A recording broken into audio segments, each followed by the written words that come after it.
नामदेव जी कौन है? सिद्ध सिद्ध, ये जन्म से ही सिद्ध हैं। बचपन से ही भक्ति में इतनी रुचि, इनके नाना जी सेवा करते थे ठाकुर जी की, तो ये बाहर खड़े खड़े सोचते मुझे कब सेवा मिलेगी। एक दिन नाना जी से बोले मुझे भी सेवा, बोले तू अभी बालक है, अभी नहीं, थोड़ा बड़ा हो जा। थोड़े बड़े हो गए, बोले अब तो दीजिए। बोले अभी मैं हूं, जब तक मैं हूं तब तक मुझे करने दो, कभी मेरा कहीं आना जाना होगा तो ठाकुर जी की सेवा तुम कर लेना। अब तो वो हर दिन अपने नाना जी से पूछें आप कब जाओगे, आप जाओगे कब? नाना जी कोई काम नहीं है आपको, कहीं दूर चले जाओ, थोड़े पुण्य आदि हुआ हो कहीं, मैं सेवा करूं ठाकुर जी की। एक दिन ऐसी योजना बनी, ठाकुर जी को ही इच्छा हो गई कि नामदेव जी मेरी सेवा करें। ये इतना व्याकुल होकर के मुझे देखते हैं, तो इनके नाना जी बड़े बड़े कार्यों को भी ठुकरा देते थे कि सेवा नहीं छोड़ूंगा, लेकिन आज एक ऐसा कार्य आया कि इनको जाना ही पड़ा, और तीर्थ के ओर जाना था, तो कुछ समय महीने लगा के आना था।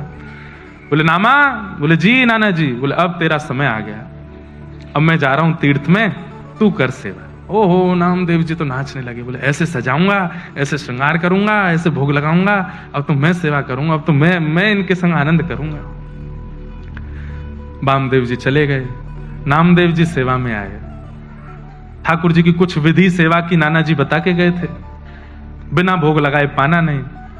ठाकुर जी के आगे भोग पधराया, भोग पधरा करके नामदेव जी बैठ गए, बोले पाओ।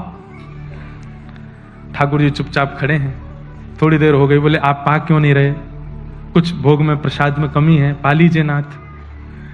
आप नहीं पाएंगे तो मैं भी नहीं पाऊंगा। एक दिन नहीं पाया, 2 दिन नहीं पाया, तीसरा दिन आ गया। यहाँ छोटे से नामदेव जी भी भूखे प्यासे बेचारे, जब तक ठाकुर जी नहीं पाए मैं कैसे पाऊं।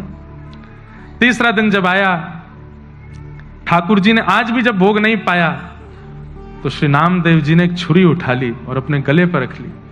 बोले आपको नाना जी की बहुत आदत लग गई है, उन्हीं के हाथ का पाते हो, उन्हीं के हाथ से राजी रहते हो, मैं क्या कमी कर रहा हूं, मैं इतने भाव से तो सेवा करता हूं, मेरे हाथ से क्यों नहीं पा रहे? आज भी अगर आपने नहीं पाया, मुझे ऐसा लग रहा है मेरी भक्ति शून्य हो रही है, आप नहीं पा रहे हैं, तो आपने नहीं पाया तो मैं अपने प्राण त्याग दूंगा। इतने में ही ठाकुर जी प्रकट हो गए, हाथ पकड़ लिया। अरे नामा, मैं ऐसे ही थोड़ी आ जाता हूं, तपस्या करनी पड़ती, कुछ दिन प्रतीक्षा करनी, तू 3 दिन में ही तू छुरी लेके बैठ गया। कुछ दिन तो प्रतीक्षा करनी थी,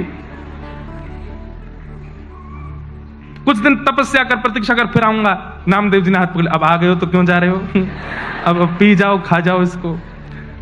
ठाकुर जी बोले बहुत सरल है, बहुत सहज है। बंधुओं, या तो भयंकर तपस्वी नाम जापक आदि कुछ बन जाए तो भगवत कृपा, या अत्यंत सरल सहज बन जाए, इतना सीधा, इतना भोला भौंदू बन जाए तो ठाकुर जी की कृपा होती है। बैठ गए, नामदेव जी सुंदर सुंदर पकवान देते हैं, ठाकुर जी प्रेम से पाते हैं। अब तो इतने प्रसन्न हो गए नामदेव जी कि रोज ठाकुर जी आते हैं। नाना जी लौट करके आ गए कुछ दिन बाद। जैसे ही नाना जी आए, आकर के बोले कैसी रही सेवा आदि, कैसी चल रही है?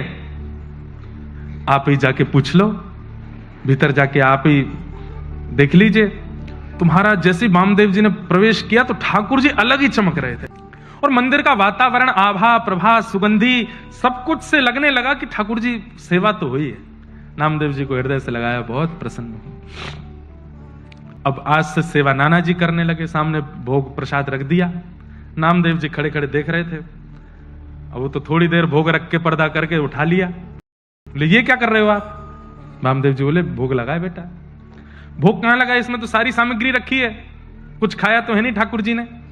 वामदेव जी बोले ऐसे ही लगता है भोग, ठाकुर जी के सामने पधरा दो, पर्दा लगाओ, उठा के ले चलो। बोले मेरे से तो ऐसे नहीं होता था, मैं तो थाली की जितनी सामग्री धरता था सब पाते थे ठाकुर जी, सब पाते थे। बोले हाँ, अच्छा तो ये ले थाली, पवा के दिखा। सामने रख दिया। नामदेव जी बोले जय जय, आ जाओ, जैसे हर दिन आते थे वैसे आ जाओ, जल्दी आ जाओ। ठाकुर जी नहीं आए। 2-3 बार पुकारा, नहीं आए ठाकुर जी, तो नामदेव जी को पता था तरीका, फिर से छुरी लेके आए, और छुरी ला करके जैसी यहां से वामदेव जी परेशान हुए, ए नामा क्या कर। इतने में तो ठाकुर जी का हाथ प्रकट हुआ, फिर पकड़ा। बोले तूने बढ़िया तरीका ढूंढा, बार बार छुरी रख लेता गले पे। हाँ, आप लोग नहीं करना ऐसा है ना।